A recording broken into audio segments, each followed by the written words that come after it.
Hello aspirants, welcome to La Excellence. Welcome to the session on Current Affairs for Beginners. In this session, I am going to tell you about the schemes, institutions, terms and concepts that appeared in today's newspaper, that is 18th May 2018. Let me give you answers for yesterday's questions. The first question is, which one of the following is not a member of Shanghai Cooperation Organization? It is an 8-member country where Ukraine is not a part of it. So the answer is C, Ukraine. The second question is, which among the following are not biofuels? All these are biofuels. So the answer is D, none. Let us see our first article, growing cities. In this article, we have to see two words. The first word is World Health Organization. This is an organization working with 194 member states, and it was constituted on 7th April 1948, and we were celebrating this day every year as World Health Day. This organization works with a commitment to achieve better health for everyone and everywhere. It is a specialized agency of United Nations that is concerned with international public health, and it is a part of United Nations Development Group. Since its creation, it played a leading role in the eradication of smallpox, and its current priorities are communicable diseases, non-communicable diseases, sexual and reproductive health, development and aging, nutrition, and food security. Presently, World Health Organization releases a report called World Health Report. This report is an assessment of specific global health topic relating to all countries that are member states of this organization. Now, let us know how World Health Organization get its funds. It is through two ways. The first one is assist contributions, and the second one is voluntary contributions. Assist contributions are the contributions countries pay in order to be a member of this organization, and the amount each member country should pay is calculated based on the country's wealth and its population. And the voluntary contributions are the contributions made from these member countries in addition to the groupings voluntarily. The next word is wetland. What is a wetland? It is a transition zone between terrestrial or land surface and the aquatic ecosystems. Basically, it is a land area saturated with water either permanently or seasonally. It is a marshy area, and the water in it may be static or running. Example, Hokesar Lake, Wooler Lake, and the water may be fresh or brackish or saline. For example, Kulleru Lake and Chilika Lake. How these wetlands are distinguished from other landforms? These are through the vegetation of the aquatic plants and animals present in that ecosystem. And what is the importance of wetlands? These ecosystems are the most biologically diverse of all the ecosystems, with highest density diverse flora and fauna. These are home to several species of native and migratory birds, and thus they are important tourist destinations. They play an important role in flood mitigation. They also act as carbon sink by purifying and filtering of nutrients from surface water. There is a convention for these wetlands called Ramsar Convention on Wetlands. Which this convention is useful? This convention is for conservation and sustainable use of wetlands. The next article is oil hits $80, highest since November 2014 on Iranian concerns. In this article, we have to see the organization OPEC. What is OPEC? It is the Organization of Petroleum Export Countries. It started with 5 members in 1960 in Baghdad, and now it is a 14-member organization. The members of this organization are Iran, Kuwait, Qatar, Iraq, Libya, Algeria, Nigeria, Angola, Saudi Arabia, UAE, and Venezuela, Equator, and 2 other countries, Gabon and Equatorial Guinea. Now, let us see what are the qualifications for a country to join this organization. Anyone can join this organization but should have 2 qualifications. The first one is they should have minimum net export of crude petroleum and their fundamental interests should match with other countries. What are the functions of OPEC? It is to make efforts to restore price of crude oil to the level before the year 1958 and to get stability and avoid fluctuations in oil prices and to carry out consultations among companies of concerned countries before making modifications in the prices of oil and to ensure the stability. These grouping control production accordingly, and this organization is in news because of the Iranian nuclear deal.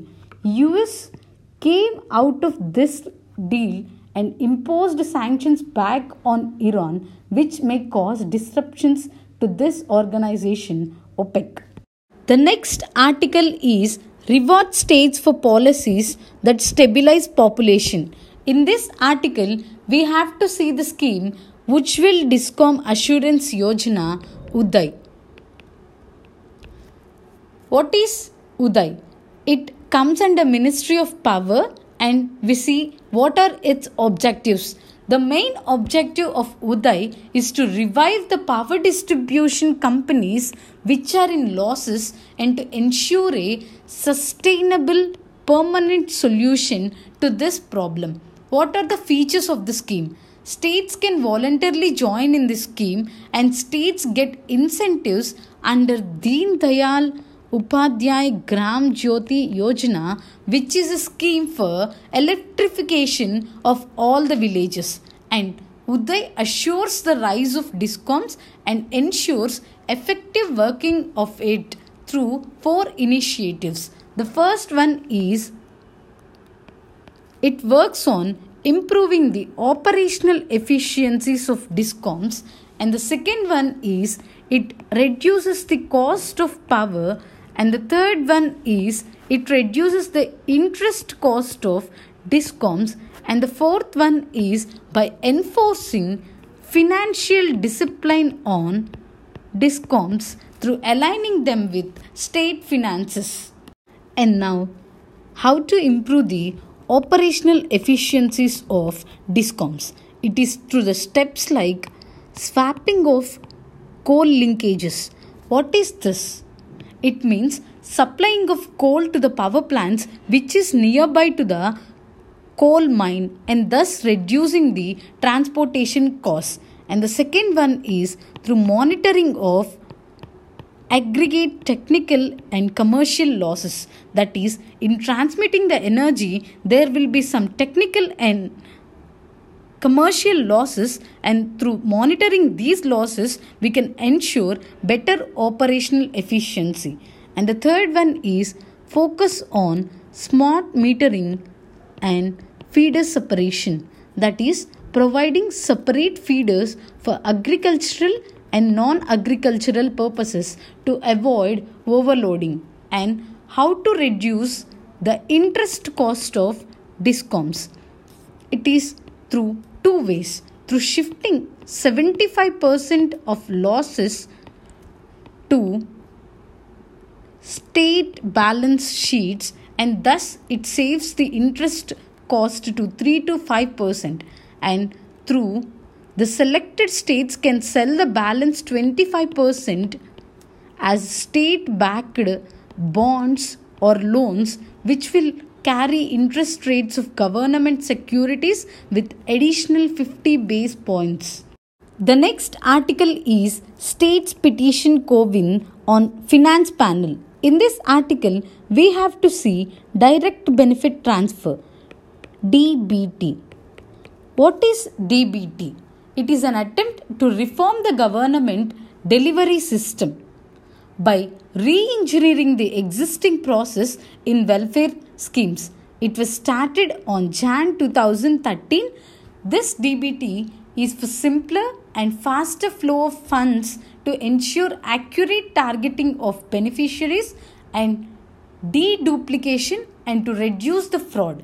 There is an electronic payment framework followed by all the ministries and departments, and the fund transferred through this mechanism, and it is applicable to all the central schemes, centrally sponsored, and for all the schemes where components of cash is transferred to individual beneficiaries. Some of the schemes like Pahal and MG Narega are getting this DBT. Aadhaar is not mandatory in this DBT schemes since it provides unique identification, and most of the cases Aadhaar is preferred. And JAM, Jandan account, Aadhaar number and mobile connections are DBT enablers. These three provide a unique opportunity to implement DBT in all the welfare schemes across the country. And DBT will bring efficiency, effectiveness, transparency and accountability in the government system, and it infuses confidence of the citizen in the governance. And along with the initiatives like Make in India, DBT also works as a tool to realize the dream of maximum governance and minimum government. The next article is the East Asian Reset. From the prelims point of view, we should see the map pointing of Senkaku Islands. Senkaku Islands are a group of uninhabited islands controlled by Japan in the East China Sea. These are located to the east of mainland China, northeast of Taiwan, and the west of Japan's island Okinawa. These are also known as Diaoyu Islands in China, and these islands are claimed by China, Taiwan, and Japan and disputed between these countries for the potential undersea oil reserves. Try to answer these questions. Consider the following statements. SEBI is a non-statutory body. Senkaku Islands are disputed islands between Japan and China. The second question is, which of the following countries are not part of OPEC? Thank you.